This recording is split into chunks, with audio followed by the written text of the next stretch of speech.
We are now talking to the brand new, undisputed UFC featherweight champion, the one and only Max Holloway, joins us via the magical Skype. There he is, Max, not from your usual location with the Paw Patrol. Where are you at?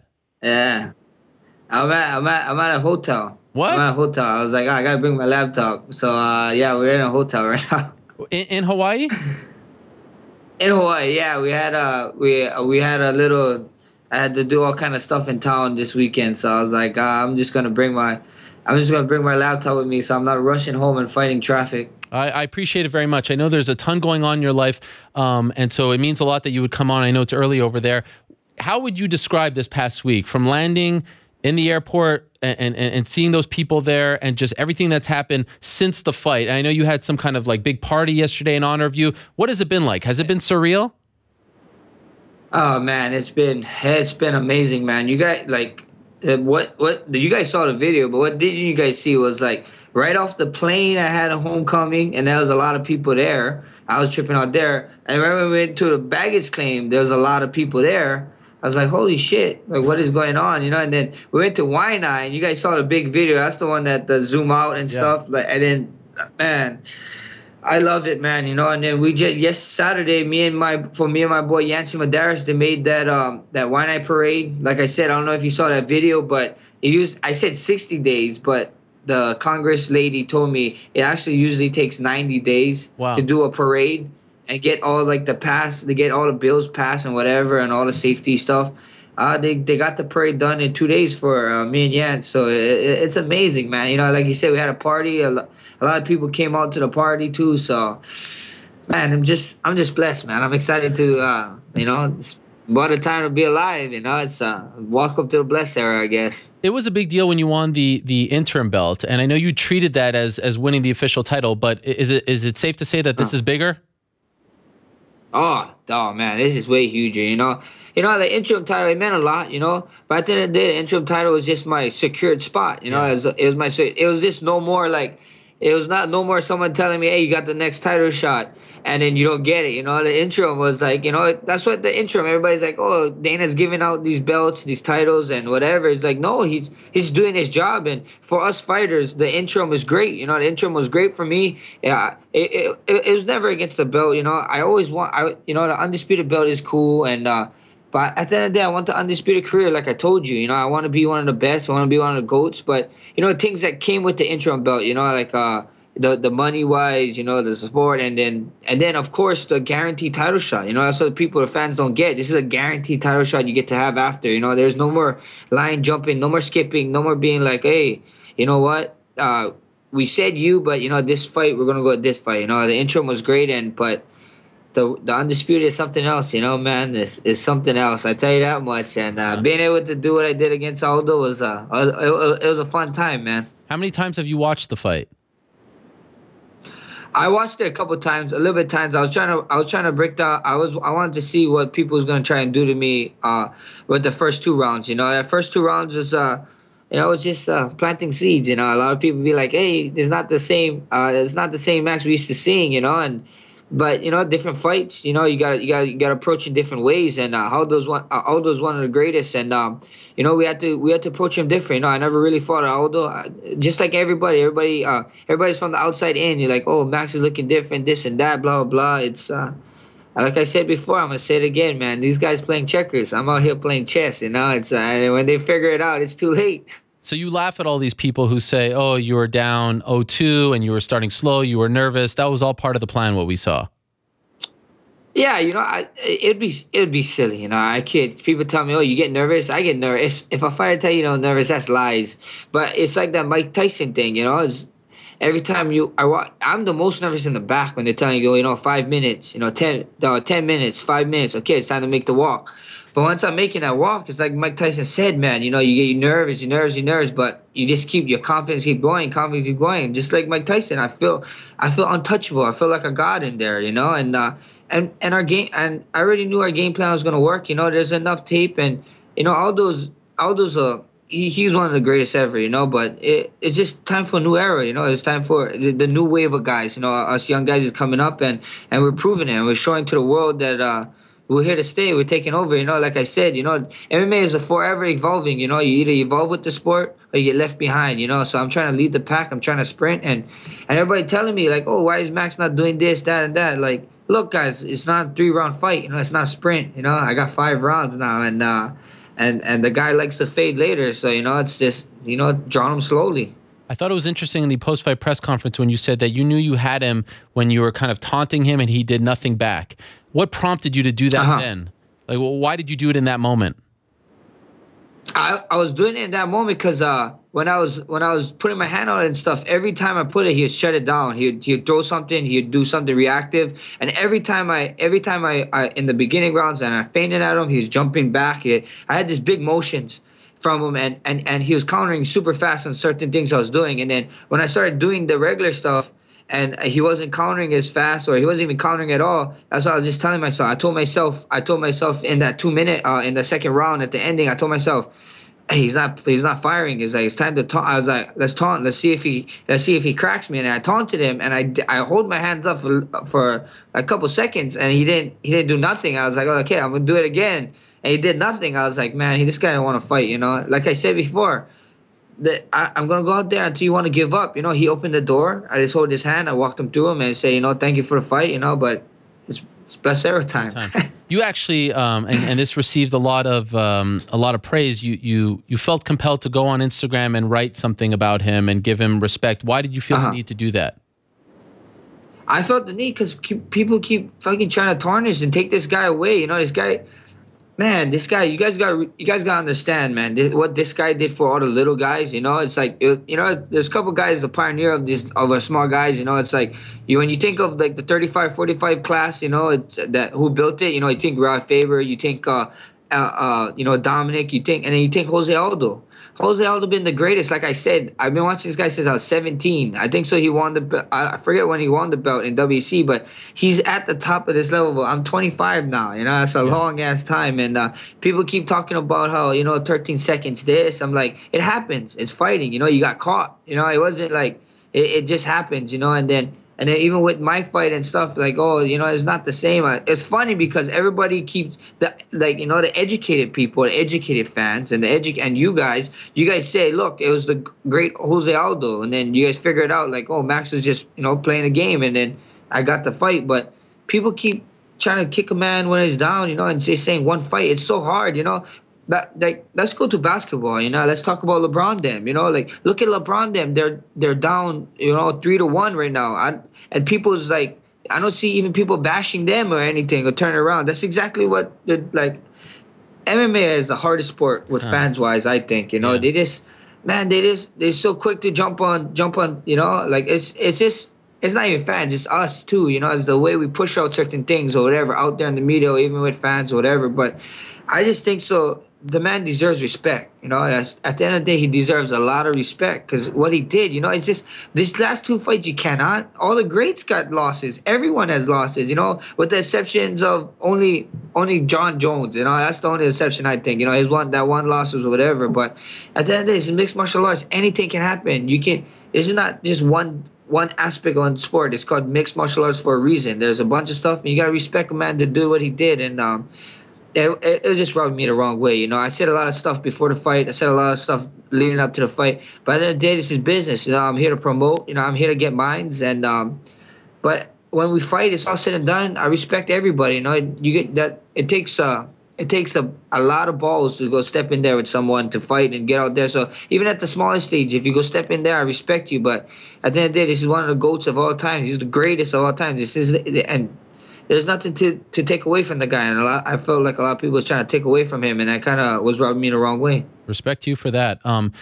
After he didn't respond at the end of the second to your taunts, did you know going into the third, this is my time to strike, I got him? Yeah, man.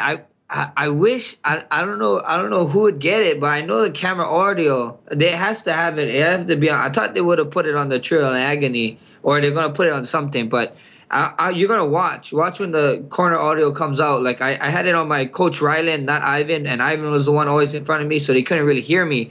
But after the second round, I remember Big John coming over, and he was like telling me, he told Rob, our cut man, he's like, he got a cut in his eye, check that. And then I told him, I looked at him, don't worry. I looked at Rob, don't worry. And I looked at Big John, don't worry, Big John. The fight starts now. The fight starts now. I watched. And then I was like, I'm starting now. And then they left. And then even at the ending, when my coach then was walking out for the second round to start the third round, my coach in the back of me, Ryan Lazarus, is telling me something, and I told him, I looked at him and I said, "No worries, it's just starting now. I'm gonna get going now." And then, and then it was just, I got going, and then everything worked.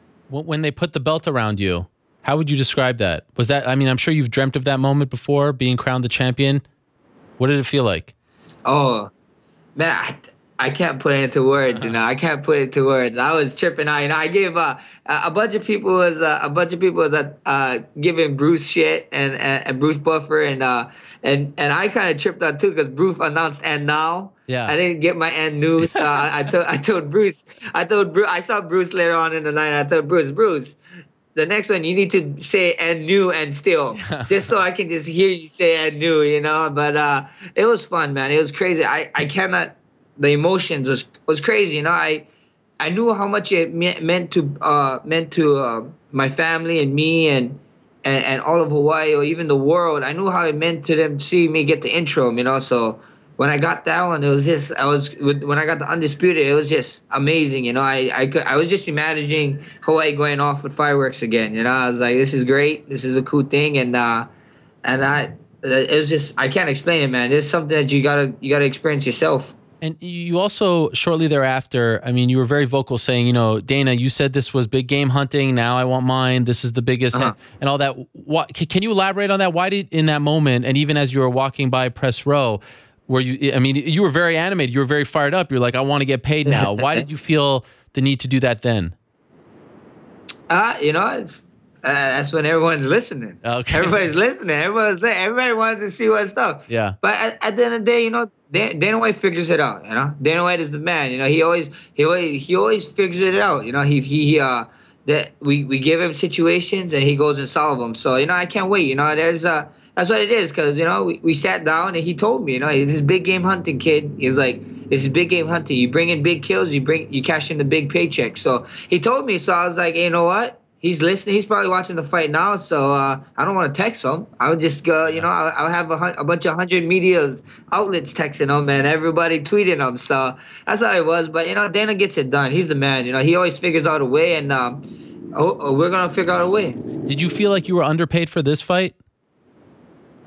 No, it is what it is. We had a contract set. We know what it did. I signed the dotted line. I know what I was fighting, and it is what it is. If I felt like I was underpaid, I would have been crying and fussing about it. But you know what I mean? I'm here, and I want to work for everything I earn. I want to be like, damn, this guy earned it. This earned it. And that's what I said. That's why I didn't. That's why I didn't blink an eye. Or bat an ear, or whatever that saying is. It's when I got the contract in Rio to fight this guy in his hometown. I didn't care. I knew I was the best, and my team knew I was the best. I had to go out there and show it why I was the best. So we out there, we got it done, and it was just a good time. So 9 days later, have you talked to Dana yet? Not yet. We're trying to. My management.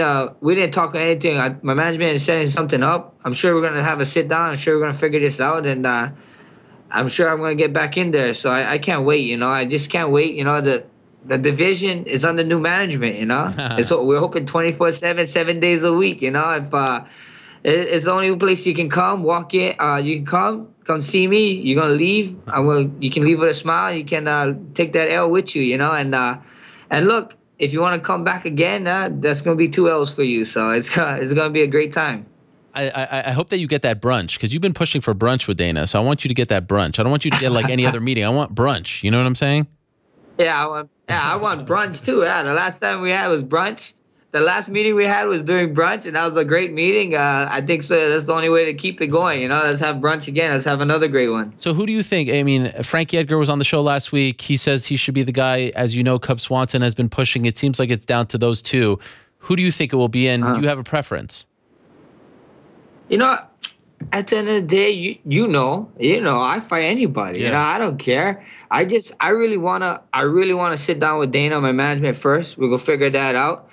But at the end of the day, like I said, man, you guys know I'm a fighter. You know I'm a fighter. You know I fight anybody. You know, I'm not over here racing through my division. I'm cleaning it out. And like I said before, I'm going to say it again.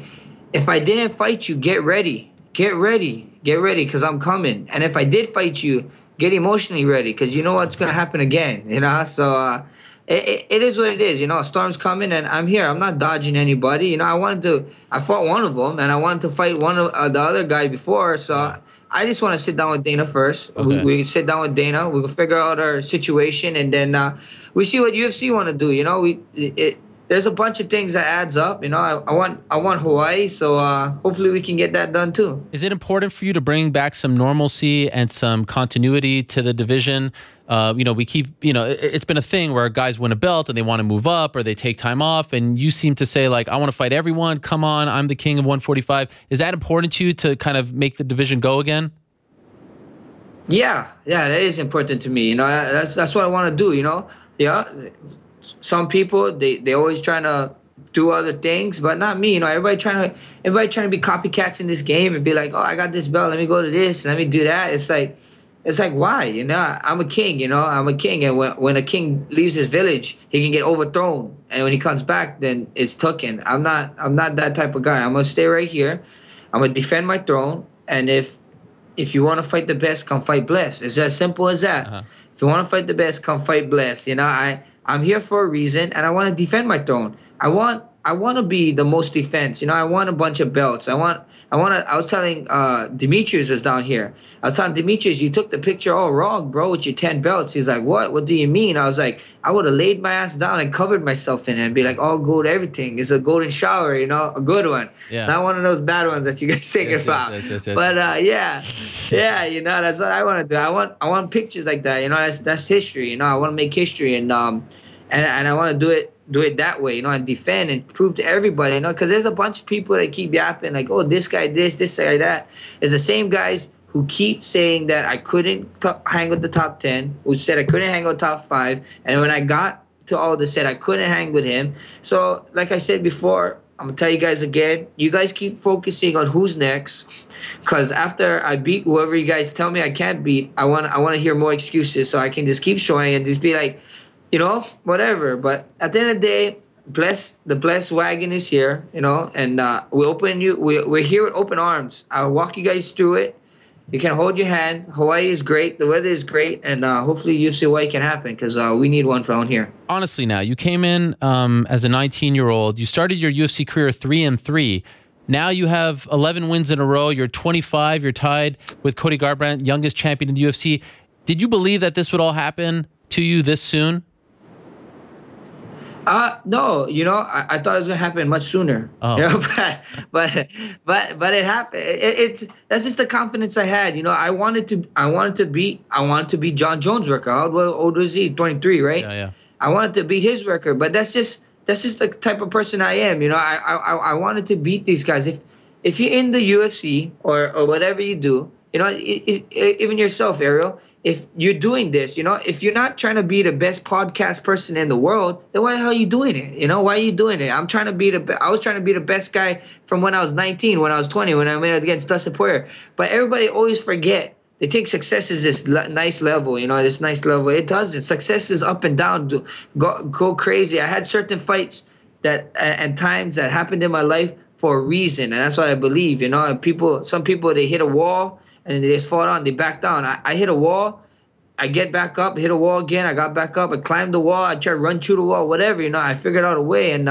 it's just a self-confidence, like I said, I wasn't trying to just be in the crowd and be like, oh, cool, man, I'm a UFC fighter. No, I want to be the face of the UFC. I want to be the one that 30 years from now, people's talking about me, talking about, damn, that was a great champion, that was a great fighter. And I just always wanted to stick out like a sore thumb, you know, in anything I ever did, you know.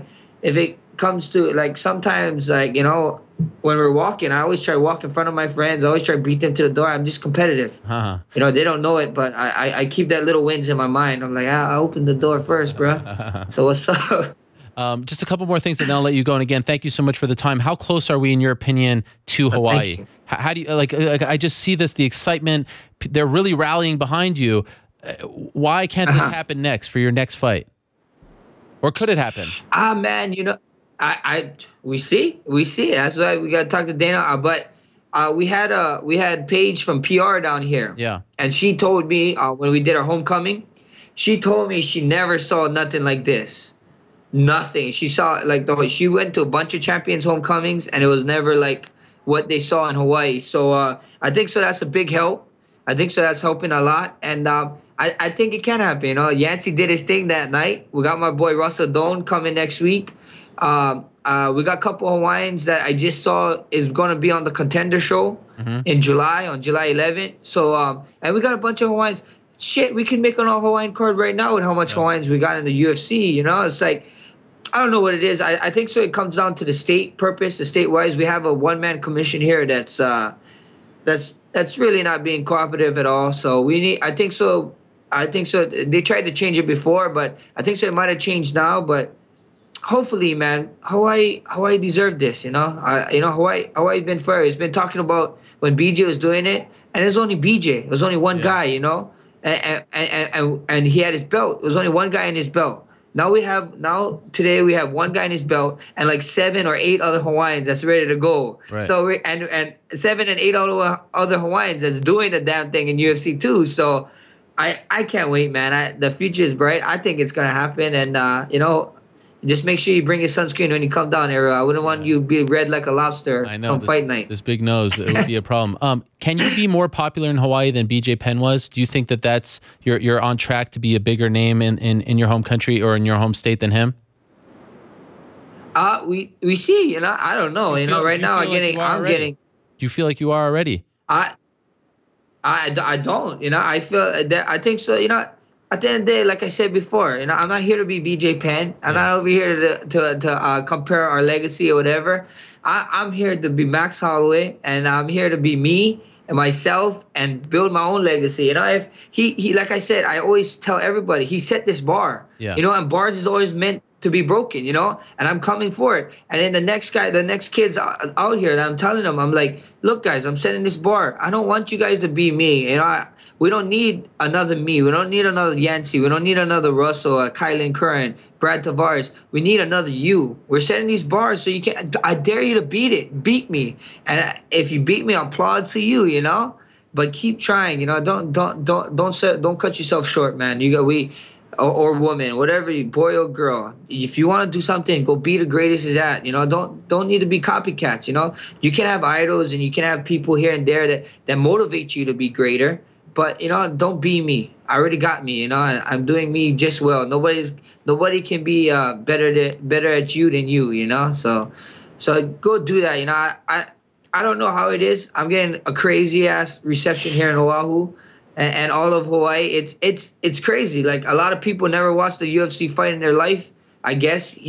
I've met a bunch of fans here that told me, I never watched the UFC ever until this last fight because of all the promo and stuff they're doing out here in Hawaii. So it feels great. I think so. It's growing, and I think so. We're getting closer to UFC Hawaii, so that's all that matters. What do people say to you in Waianae? Because it's been well documented that it's kind of a tough part of Hawaii. Do you get a lot of people that come up to you and say, like, you give me hope, you're a role model for my son, he talks about you? Like, did you get that kind of stuff? And if so, how do you internalize that? How do you react to that?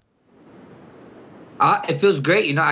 I got like grandmas and grandpas that cry to me. Wow, that's wild, man. They come to cry. They hug me and crying and telling me thank you for what you're doing. I got little kids that tell me, like small kids, like, I want to be this. I want to be a fighter just like you, or I want to go play baseball. And I tell them, it's great, And the thing is, I like talking to Waianae or whatever, because when I told them all the time, whenever I go talk to the Waianae kids or whatever, it's like, I remember when I was 7th, 8th grade, and we had career day, and people would come and they'd tell us, you can do this, this, and that, but they wouldn't get it, They didn't know how they wasn't from Waianae. They didn't I didn't have my dad, I'm sorry with the sad. Well, it's not a really sad story. I had my grandma and grandpa. They raised me well.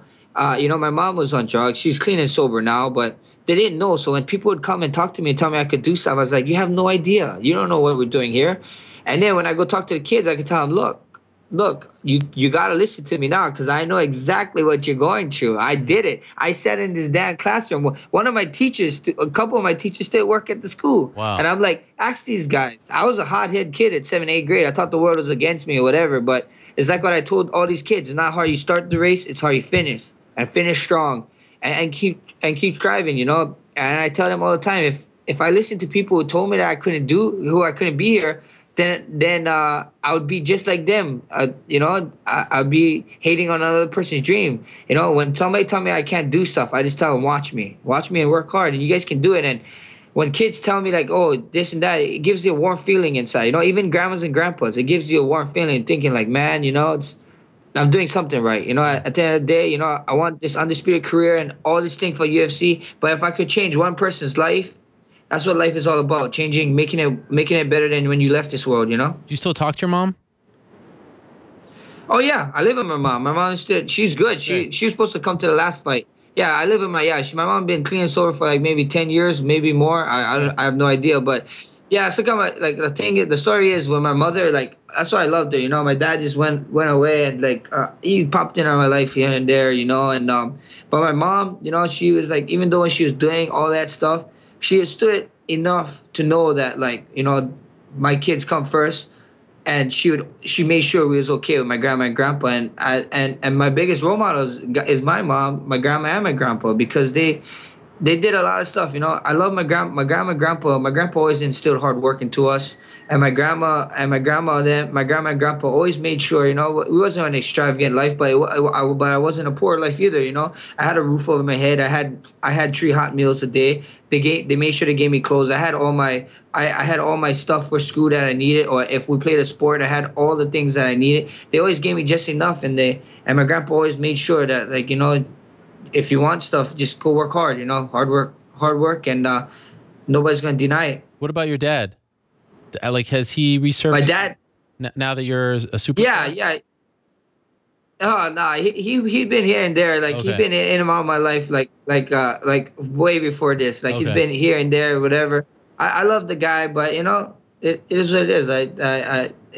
He had a time in my life, and he stood there. He stood my father. You know, I'm always going to respect him. You know, you got to always respect the person that, you know, gave him in the world, that bring you into this world. But at the end of the day, you know, there's a lot that I owe to my mother, my grandma, and my grandpa, and I love them 3 dearly, and a bunch of my aunties and uncles. You know, growing up in Hawaii, yeah, it's all about family and ohana, and I got my aunties and uncles, my grandma's grandpa. My family been nothing but great for me, so it's awesome. When do you want to fight again?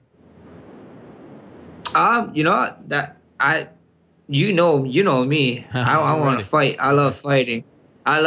So I just want to, like I said, going back to talking with Dana, I know we're gonna figure it out. I want to figure that stuff out first, you know, and then we can figure out after that, you know. Hopefully the Hawaii card could happen. If it happens this year, that'd be amazing, you know. That'd be so amazing, I think. But if it doesn't, there's a couple. I don't know when the cards is, but I want to figure out, see what happens, and we'll go from there. You know, maybe I just want to fight. Hopefully, we can fight before Thanksgiving. I hate giving up Thanksgiving, man. It's very tough for the last couple of days. And then your boy getting bigger, so it's getting a little bit more harder to start eating. So we see what happens. I'll fight whatever, you know. We're gonna talk. We sit, you know, and I know the ending of the year card is always huge too. So I don't know, man. To be honest, it's either I want to fight in Hawaii or Vegas. All right. You know, the Ninth Island. I want to fight in the Ninth Island. They call us Hawaiians call Vegas the Ninth Island, or I want to fight home, man. You know, it's like they've been sending me all over the damn place in my last couple of fights. The last 2 fights was Canada. I love Canada. Don't get me wrong, and it was Brazil, but it's time to just take one flight. I just want to take one flight and be happy. Do you think you will fight Conor again at some point? Man, you know, we see what happens. You know, I asked you this, Ariel. I've been asking everybody who asked me this, you know, like, I don't, you know, it's hard to, like, that guy get to choose whoever he wants to fight, you know? And so I don't want this guy not even talking about MMA, so I don't feel like we should be even talking about him. All right. But at the end of the day, I'll ask you this. If you got paid 50 or 75 million, would you come back to mixed martial arts after that? It's tough. Yeah, exactly. You know, it's very tough. Yeah. I think, you know, like, I have no idea why he would come back. But you know, if he's up to his team, Dana, you know, like I said, Dana gets stuff done. You know, it's they know my number, they know Brian Butler's number, my Sucker Punch Entertainment, and if they want to fight, they can fight. But you know, at the end of the day, we got other guys that's in here, that's in MMA, that's talking about MMA. They're talking about wanting to fight me. So we're gonna figure stuff out, and we take one step at a time. And finally, how are you going to top these suits? Like somehow you top Toronto. How are you doing this? Where are you getting these? We talked about it a little bit, but these like, how do you top this now? Now that you're the champ, this is going to be expensive. You know, that's why you go get you a badass sponsor. Todd Goldsmith Customs. Todd Goldsmith Customs. He's on Instagram. I tag him all the time. If you guys want a badass suit, go to him. He always been hooking me up, man. He been hooking me up. He been taking care of me since '99, UFC 199. And where's he from? Like I say, he's been coming through. Where's he based? He's from Virginia. Okay. Yeah, Virginia.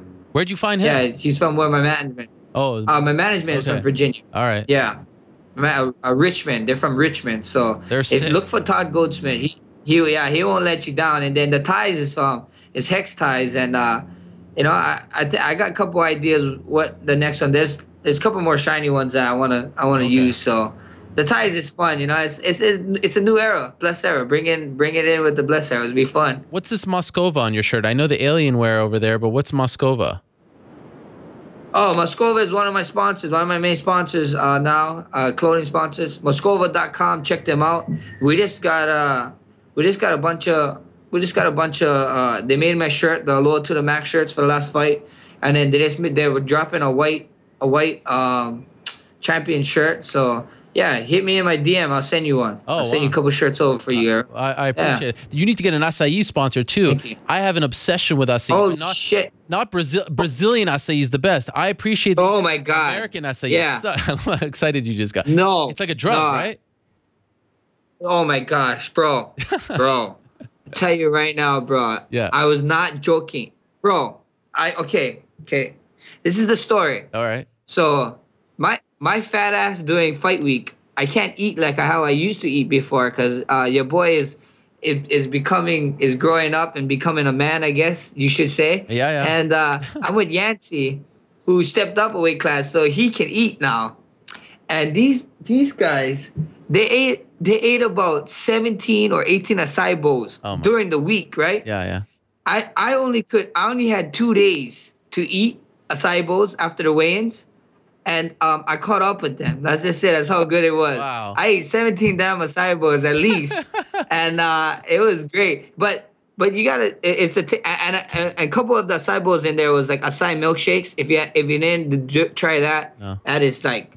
I think God kind of touched it. Yeah, I agree. It's amazing. And then you add. But what I've been eating is you got to add powder milk. Okay. And add cashews, but do not have it on the side. They give it to you on the side. No, ask them to blend that shit in for you, because on the side is like too much work. Yeah. I just want to just freaking dig in, you know. What about granola? And that's what we did. I digged in and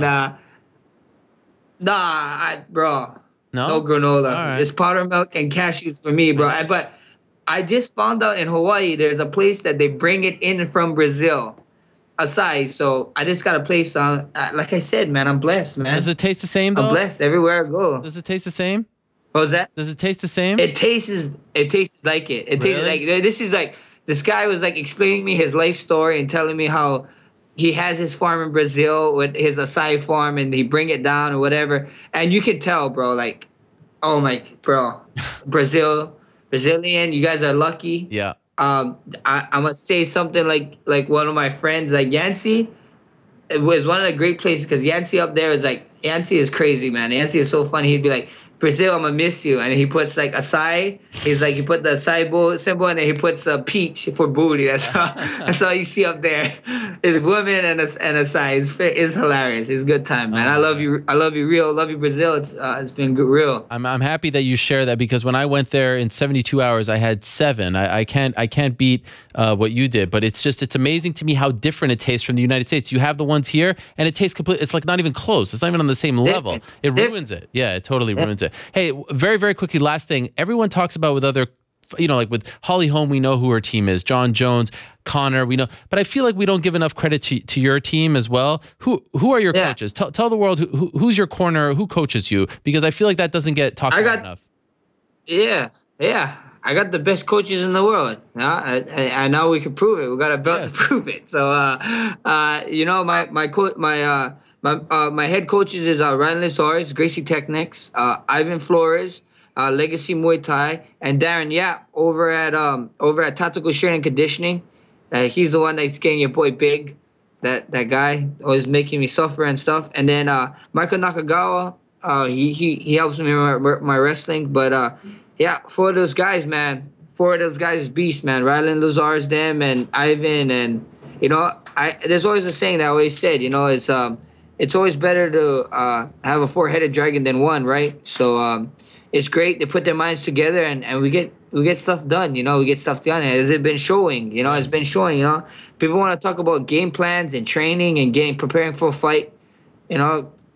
Come watch me. Come watch me do it. Come watch our game plans. You guys gonna see. And I know your buddy Luke Thomas. I'm gonna be on his show a little bit later on. But he had some of the best breakdowns of my fight. I'm gonna tell him stop watching my fights because he's giving away too much information already. But for real, man, this guy's we take a lot of time. We take this serious. Like I said, I want to be one of the best fighters in the world, and you're only as good as the people behind you, And I got the best coaches. I got great teammates, and we're on the same mission, and we all know where we want to go. I told him when I first got with Rylan, and then Rylan Lazarus is one of the main guys, man. He when I came over to him, he kind of I told him what I wanted to do. We had a talk, and then he kind of just it was me and Dustin Kimura at the time, and he built a team around me and Dustin. Wow! He would go out. He found Ivan. He's the one sent me to Darren Yap. And he would we'd do research on whenever we did stuff. He'd always reach out to other coaches, reach out to other people to try get them in to come work with us. But if they didn't, the thing that I loved about our team is if I gotta mimic someone, no matter if in the rounds if I'm getting my ass whooped, I'm gonna try to stick to mimicking that guy instead of trying to go back to my style. But Ryan Lazarus and Ivan and Darren. I gotta thank these guys a lot. They come together, they make a game plan, and we go out there, and I just gotta do my job come fight night. The proof, as they say, is in the acai. The success speaks for itself. Yeah, I like that. I'm very happy for you. I've taken up way too much of your time, so I'll let you go. Max, thank you so much for coming on. Congratulations to you and the team and your family. It's an amazing thing to watch. 25 years young, 11 in a row. You are killing it, my man. And, really, really impressed. As I said, I'm still in awe of what you've done as of late, and especially against someone like Aldo. So enjoy it. Happy to see all the love that you are receiving over there, the aloha and the ohana and the mahalos and everything. It's a beautiful thing, and I hope that they do give you that event in Hawaii sooner rather than later. Again, thank you, Max. Thank you so much for coming on. Congratulations, and we'll talk to you soon. Thank you, brother. Don't forget to DM me, bro. And follow me on Twitch, twitch.tv/BlessMMA. I'm going to play some games, and if you guys want to get whooped in Rainbow Six, come see me. All right. Later, guys. Take care, Max. There he is, the reigning, defending UFC featherweight champion, the one and only Max Holloway. That was incredible stuff. Just amazing. I am so impressed by that young man. He is 25 years young, and I could have asked him an hour's worth of questions still. He's got a kid, he's got a wife. The guy is he's mature way beyond his age, and it's just amazing.